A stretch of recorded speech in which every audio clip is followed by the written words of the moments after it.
हाँ, तो good morning everyone. नमस्कार। आज हम नई क्लास में डिस्कस करेंगे एक नया टॉपिक सॉलिड स्टेट से रिलेटेड। बच्चों, वो टॉपिक क्या है?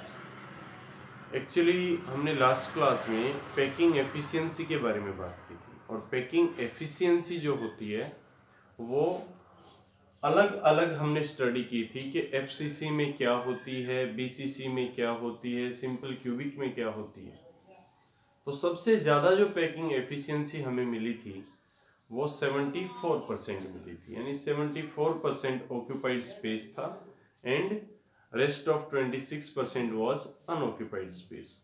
ठीक है, अब हम बात करेंगे रेडियस रेशियो की। रेडियस रेशियो क्या होता है, देखिए। रेडियस रेशियो क्या होता है ये? It is the ratio of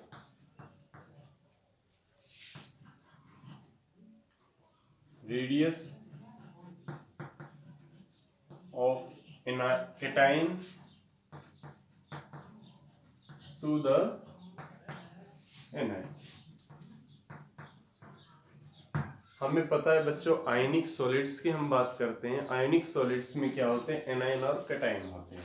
anion positive and cation पे नेगेटिव चार्ज होता है। अब इन दोनों के रेडियस का रेशियो क्या कहलाता है? Radius ratio. जैसे मैं लिखूं radius ratio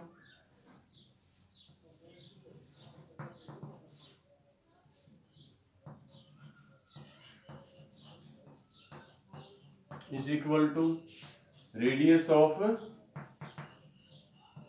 cation to that of the radius of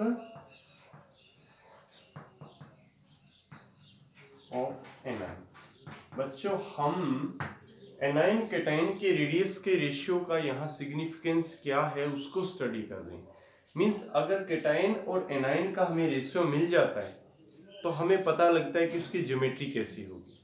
हमें पता लगता है कि वो जो कंपाउंड होंगे उनमें किस तरह की ज्योमेट्री होगी, ऑक्टाहेड्रल होगी, टेट्राहेड्रल होगी, कोऑर्डिनेशन नंबर कितना होगा। और कोऑर्डिनेशन नंबर पता लगने पे हमें ये भी पता लगता है कि एक एटम कितने एटम से सराउंडेड होगा। ठीक है, तो हम बात कर लेते हैं रेडियस रेशियो की कि अगर रेडियस रेशियो 0.225 सॉरी 155 टू 0.225 है, देखो इसके बीच आता है, यानी यहाँ इसको नियर अबाउट जीरो ही मान लेते हैं। 0 to 0.225 आता है। ठीक है, रेडियस रेशियो। तो उसकी शेप कैसी होगी, उसका कोऑर्डिनेशन नंबर थोड़ा सा मैं मिटा देता हूँ यहाँ।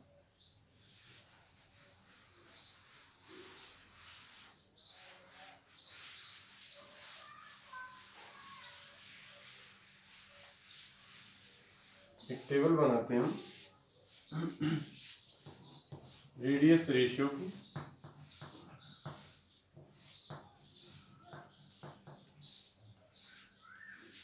कोऑर्डिनेशन नंबर, कोऑर्डिनेशन नंबर होता क्या है बच्चों? कोऑर्डिनेशन नंबर होता है कि किसी भी एटम की सराउंडिंग कितने एटम से हुई, यानी एक एटम कितने एटम से घिरा हुआ है, वो उस एटम का क्या है? Coordination number. एक constituent particle, one ion is surrounded by the another anion. एक कैटायन एनायन से सराउंडेड है, तो one anion is surrounded by cation and one cation is surrounded by anion. How many cations and anion surrounding to that particular cation और anion? दोनों बातें, एक cation है उसको एनायन ने घेर रखा है, यानी ये सोडियम आयन है, इसको क्लोराइड ने घेर रखा है। एक क्लोरीन है, उसके चारों तरफ भी सोडियम होंगे, तब जाके क्रिस्टल लेटिस बनता है। तो उनमें कितने एटम से घिरा हुआ है, कितने आयन से घिरा हुआ है, वो उसका कोऑर्डिनेशन नंबर होता है। फिर आती है ज्योमेट्री, ज्योमेट्री कहें हम या शेप कहें। ठीक है, कुछ एग्जांपल्स की हम बात कर लेंगे। तो सबसे पहले रेडियस रेशियो अगर 0.1552 0.225 हो तो कोऑर्डिनेशन नंबर बच्चों कितना होगा 3। शेप कैसी होगी ट्राइगोनल प्लेनर।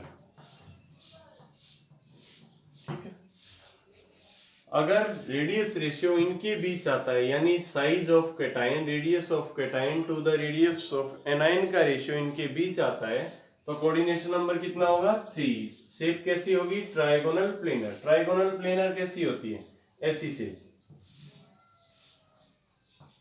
3 भुजा होंगी। ट्राइगोनल प्लेनर एक ही प्लेन में, यहाँ एनायन एनायन एनायन ऐसे जुड़ा होगा, बीच में कुछ कैटायन होगा। ठीक है, तो ये शेप ऐसी होगी। समझ आ रहा है। नेक्स्ट हम बात करते हैं अगर radius ratio, if radius ratio is from 0.225 to 0.414 तो कोऑर्डिनेशन नंबर होगा 4 और शेप कैसी होगी टेट्राहीड्रल। टेट्राहीड्रल आपने देखी होगी शेप किसकी, मीथेन की, CH4 की। कैसी शेप होती है, सेंटर में कार्बन एटम है, नीचे ऊपर आगे पीछे ऐसे।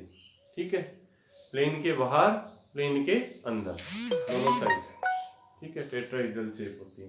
नेक्स्ट हम बात कर लेते हैं कि अगला 0.4142 टू 0.732 अगर शेप होती है तो कोऑर्डिनेशन नंबर अगर रेडियस रेशियो होता है तो कोऑर्डिनेशन नंबर होगा 6 और शेप कैसी होगी शेप ऑक्टाहीड्रल। कैसी octahedral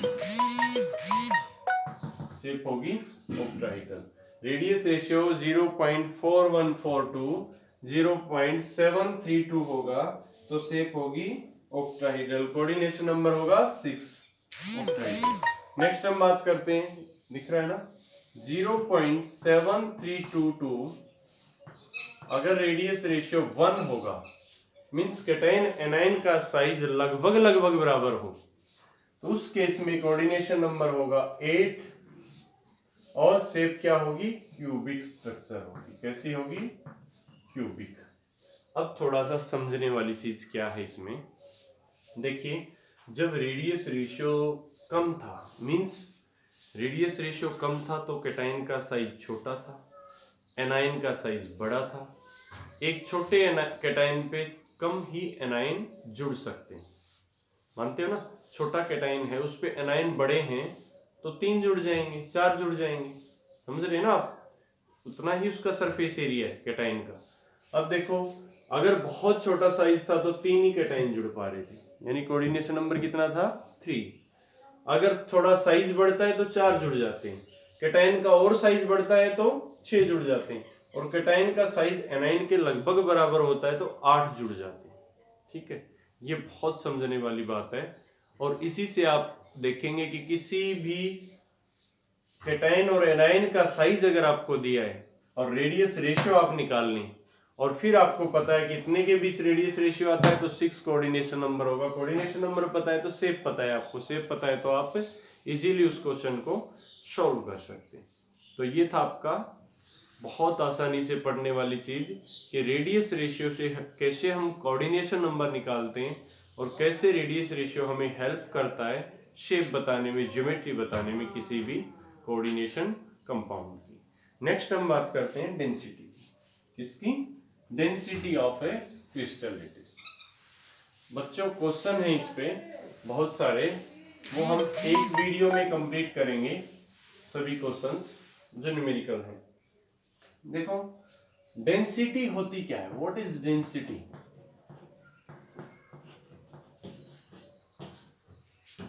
density of lattice, lattice या यूनिट सेल भी लिख सकता हूं मैं क्योंकि यूनिट सेल से ही हम आगे लेटिस तक जाते हैं। डेंसिटी क्या होती है? Total mass divided by total volume, means in a particular volume how much mass is present is called density। इसकी डेंसिटी की यूनिट क्या होती है? Total mass present in particular volume. Total volume में कितना मास प्रेजेंट है, ये क्या होती है, डेंसिटी। क्या होती है, डेंसिटी। ठीक है। अब हम यूनिट सेल की यहां बात कर रहे हैं, तो यूनिट सेल की डेंसिटी कैसे निकालेंगे बच्चों, थोड़ा आप खुद सोचें। मास कितना होता है किसी यूनिट सेल में, जितने कंस्टिट्यूएंट पार्टिकल होते हैं उनका मास होगा उतना ही मास हो जाएगा, और तो कुछ होता नहीं। फ्री स्पेस होता है उसमें तो मास होता नहीं, वैक्यूम होता है। ठीक है।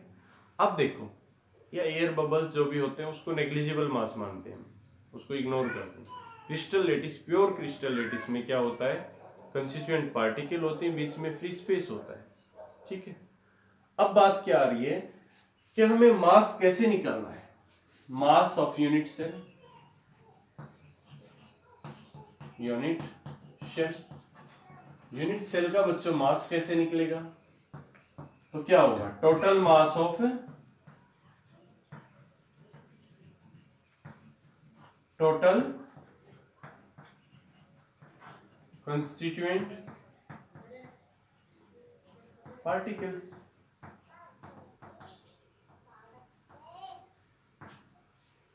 Total mass total constituent particle का आ गया तो क्या आ गया, मास आ गया। अब टोटल कंस्टिट्यूएंट पार्टिकल कैसे होंगे, हमें एक का मास पता है, मास ऑफ वन एटम, या कंस्टिट्यूएंट पार्टिकल भी लिख सकते हैं इसको, मास ऑफ वन एटम या कंस्टिट्यूएंट पार्टिकल, और multiplied by total number of atoms, total number of constituent particles. इतना आप नोट कर लें, स्क्रीनशॉट ले लें, इतना स्क्रीनशॉट ले लें।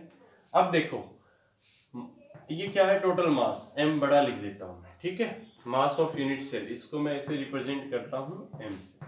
ठीक है। अब देखो मास ऑफ वन एटम क्या मान लेता हूं मैं, स्मॉल m, छोटा m, multiplied by number of atom, number of constituent particle क्या होगा, z। z क्या है, z क्या है, पर यूनिट सेल हमने निकाला था, number of constituent particle per unit cell, z निकाला था। एफसीसी में कितने होते हैं, 4, 3 + 1, 3 क्या 1/2 इंटू 6, 6 स्पेस का 1/2 contribution into 1/8 into 8 plus 1/8 into 8, वो कॉर्नर का कंट्रीब्यूशन। 3 + 1 4 हो गया एफसीसी के लिए। बीसीसी के लिए 1 + 1 मीन्स 1/8 इंटू 8 प्लस 1 सेंटर का। ठीक है। और सिंपल क्यूबिक के लिए 1/8 इंटू 8 1, तो 1 की जगह 1 आएगा, 4 की जगह 4, 2 की जगह 2।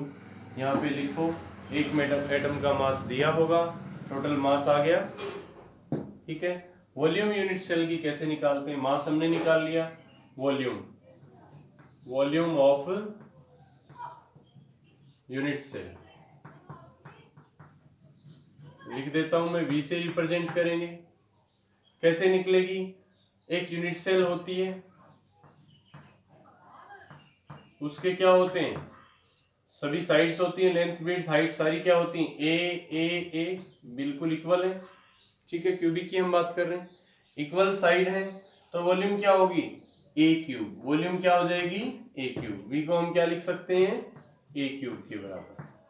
ठीक है बच्चों। अब बात क्या आती है, डेंसिटी। अब इसको मैं बिल्कुल क्लियर करूंगा आपको पिक्चर को। मास क्या आ गया, z into small m divided by volume क्या आ गई, ए क्यूब, और z क्या है, number of constituent particle, m mass of atom, और a क्यूब क्या है, साइड की क्यूब, किसी एक साइड की यूनिट सेल की, क्यूबिक यूनिट सेल की क्यूब। ठीक है, वॉल्यूम होती है, आपको पता है। तो ये आ गया density of a unit cell. अब थोड़ा सा इसमें एक इतना ही ध्यान रखना है, ये इसका स्क्रीनशॉट ले लें आप, बाद में नोट्स बनाने आसान हो जाते हैं।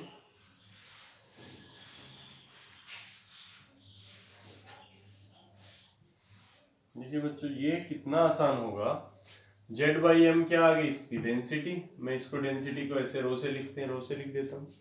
ठीक है। अब देखिए, Z हमें पता है, m मास पता है, अपॉन a क्यूब किस में होती है, देखो अमूमन इसकी जो लेंथ होती है, एज लेंथ, वो पिकोमीटर में मिलेगी, एंगस्ट्रम में मिलेगी, नैनोमीटर में मिलेगी। तो हमने क्या करना है, इस पिकोमीटर को, एंगस्ट्रम को और नैनोमीटर, इन सबको किस में कन्वर्ट कर लेना है, मीटर में कन्वर्ट करना है। अगर पिकोमीटर होती है, मान लो सॉरी एंगस्ट्रम होती है, इतने एंगस्ट्रम, 15 एंगस्ट्रम थी, तो क्या हो जाएगा, ए क्यूब इंटू 10⁻⁻10 का क्यूब, ये लिख देंगे।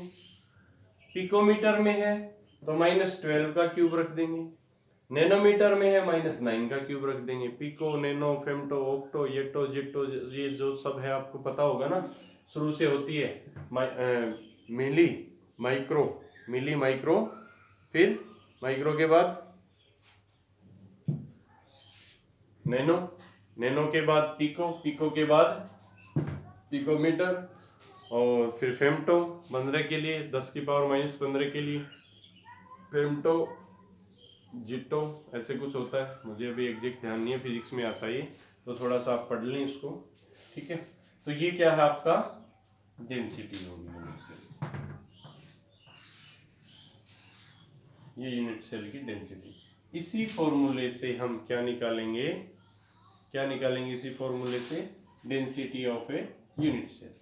और आगे बात आएगी फिर कि आप कितना मास जो निकाल रहे हो वो कितने मोल का है, कंस्टिट्यूएंट पार्टिकल एक यूनिट सेल में है कितने मोल हैं, तो मोल आएगा तो उससे डिवाइड कर देंगे एवोगैड्रो नंबर से, वो बात की बात है, आगे बात करेंगे जब न्यूमेरिकल सॉल्व करेंगे। एक्चुअली फॉर्मूला यही बनता है, ठीक है। तो ये आपको डेंसिटी तक पढ़ना था, इतना ही पढ़ें। इसके बाद हम डिफेक्ट्स की बात करेंगे, डिफेक्ट्स इन सॉलिड, एक लेक्चर में डिफेक्ट्स कंप्लीट हो जाएंगे, और नेक्स्ट लेक्चर में electrical and magnetic property of crystalline solid, ये हो जाएंगे 2 लेक्चर में, आपका ये चैप्टर कंप्लीट हो जाएगा। थैंक यू बच्चों, थैंक यू सो मच।